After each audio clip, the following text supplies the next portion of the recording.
अस्सलाम अलैकुम दोस्तों, आज की नई कहानी में आपको खुश आमदीद करती हूँ। कहानी मशहूर बादशाह नौशेरवां के ज़माने की है। बादशाह नौशेरवां बहुत आदिल, इंसाफ पसंद और अच्छा बादशाह था। बादशाह नौशेरवां का इंसाफ का चर्चा आसपास की रियासतों में भी आम था। एक दफा बादशाह ने एक खूबसूरत महल बनाना चाहा तो जमीन के एक छोटे से टुकड़े की जरूरत पेश आए। ये टुकड़ा एक बूढ़ी बेसहारा औरत का था। ये टुकड़ा अगर ना मिलता तो महल टेढ़ा बन जाता।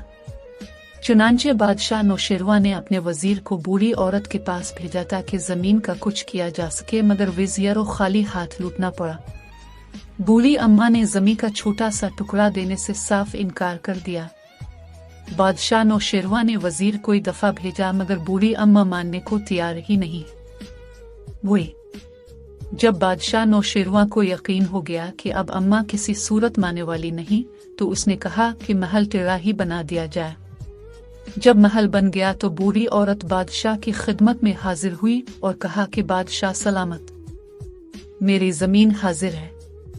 बादशाह ने कहा कि ए बुढ़िया, तुमने इस वक्त जमीन क्यों नहीं दी जब हमें जरूरत थी?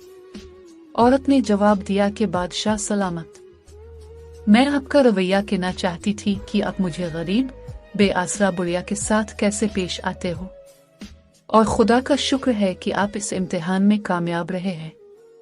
बादशाह नौशेरवां ने जब यह सुना तो हुक्म दिया कि वो महल इस बुढ़िया के नाम कर दिया जाए। वो बूढ़ी औरत बादशाह नौशेरवां को दुआएं देती हुई चली गई। वो बूढ़ी औरत और बादशाह नौशेरवां तो कब के मर चुके हैं, मगर इंसाफ की ये कहानी ज़बान ज़द-ए-आम है।